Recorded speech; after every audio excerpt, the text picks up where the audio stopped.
ሻሎም ሻሎም ሻሎም ቤተሰብ እግዚአብሔር አምላክ ሰላም ጸጋ ምሕረት ናይ ክርስቶስ ምስ ኩልኩም እዩ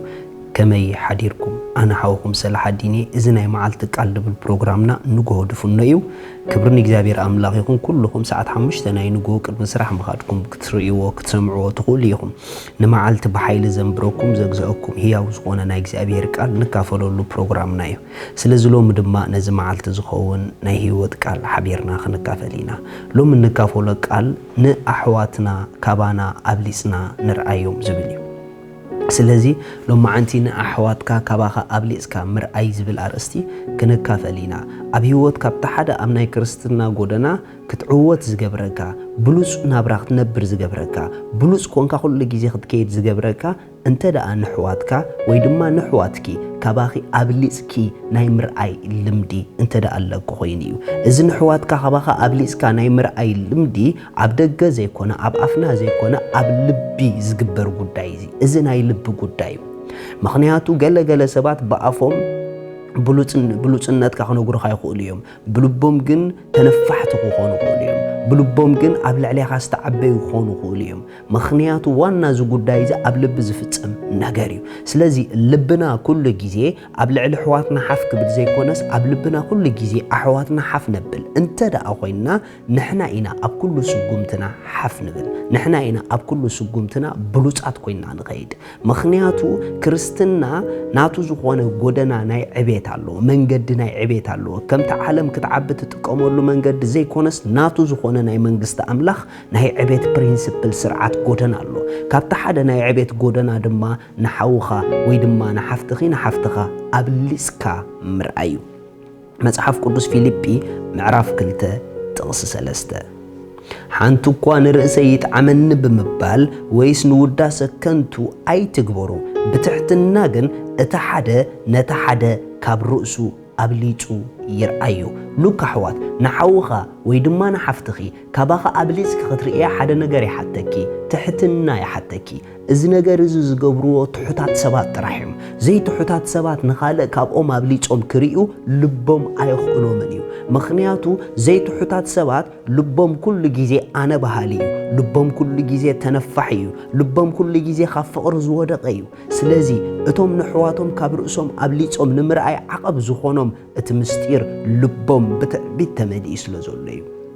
ኩሉ ግዜ ትዕቢት ኣብ ዘለዎ ኣንነት ኣሎ ትሕትና ኣብ ዘለዎ ግን ኣንነት የለን ርኢኹም ትዕቢት ኩሉ ግዜ እስኻ ልዕሊ ኩሉ ገይሩ እዩ ዘርእየካ ትሕትና ግን ኩሉ ግዜ ካባኻ ዝበልጽ ነገር ንሕዋትካ ከም ዘለዎም ክትርኢ ኣየሸክረካን እዩ ስለዚ ንሕዋትና ካባና ከም ዝበልጹ ክንርኢ እንተ ደኣ ጀሚርና ኣብ ልብና እንተ ደኣ ኣሕዋትና ከዓብዩ ጀሚሮም ንሕና ከምኡ ብምዃንና ክንዓቢ ክንጅምር ኢና ትሑት ልቢ ዘለዎም ሰባት ኣሕዋቶም ኣብ ውሽጦም ዓበይቲ እዮም ዕቡይ ልቢ ዘለዎም ሰባት ኣሕዋቶም ኣብ ልቦም ናእሽቲ እዮም እንተ ደኣ ኣሕዋትና ኣብ ልብና ክንዕቆም ጀሚርና እንተ ደኣ ንሕዋትና ኣብ ልብና ከነቃልሎም ጀሚርና ንዕኦም ብምንዓቕና ናብ ናይ ምንዓቕ ጎደና ንሕና ኢና ንወድቕ ምኽንያቱ እዚ ፕሪንሲፕል እዩ እንተ ደኣ ተዕቢ ኮንካ ክትዓቢ ኢኻ እንተ ደኣ ተንእስ ኮንካ ክትንእስ ኢኻ እንተ ደኣ ትንዕቕ ኮንካ ክትነዓቕ ኢኻ እንተ ደኣ ተኸብር ኮንካ ክትከብር ኢኻ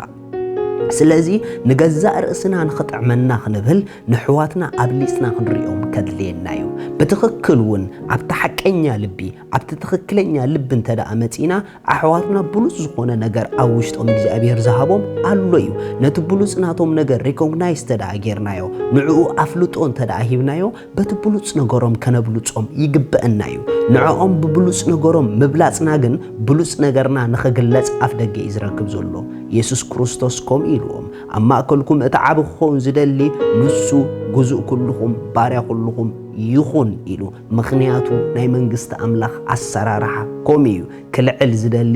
ይትሓት ክበልጽ ዝደሊ ንሕዋቱ ካብ ርእሱ ኣብሊጹ ይርአ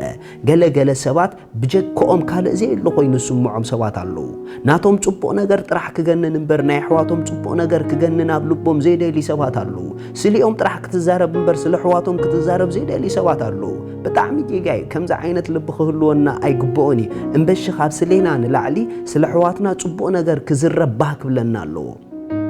بعلنا نجار كنا لعل لنا سلحواتنا تبقى نخزرب بعلنا سلحواتنا سناي نجار نخزرب أفدقيتات كنكفت لنا سلرأسنا تبقى نجار كزرب راح كندلي نايجزي أبير فقط أيكونن هياو أملاخ مسكري نحواتنا سناي نوتهم كجن نتسعر سبات ندحر كوينا كي ترد أننا نرأسنا إنا نوصع زلنا مخنياتو أتوم نرأسهم كوتشو راح زقايو السوم نرأسهم يقبرواهم أتوم نحواتهم كوتشو زقايو نسل حواتهم زنوبرو نسل حواتهم دو زبلوغن السوم نرأسهم يوصواهم سلازا حفتي أقول نخزل لحفتخ بمن عاقخت كبر غيت حسبي نعا بمن عاقخت النعاقيخي نعا أنت دا أخبير كياغن نسخي كتكبريخي أبحواتك بلوص نجار علمو نبلوص النتو مابليس كار إيو نسخة متان كتبلج እግዚአብሔር አምላክ ስሙ ይባረክ ኩልና خمسيلنا حبيرنا نعوج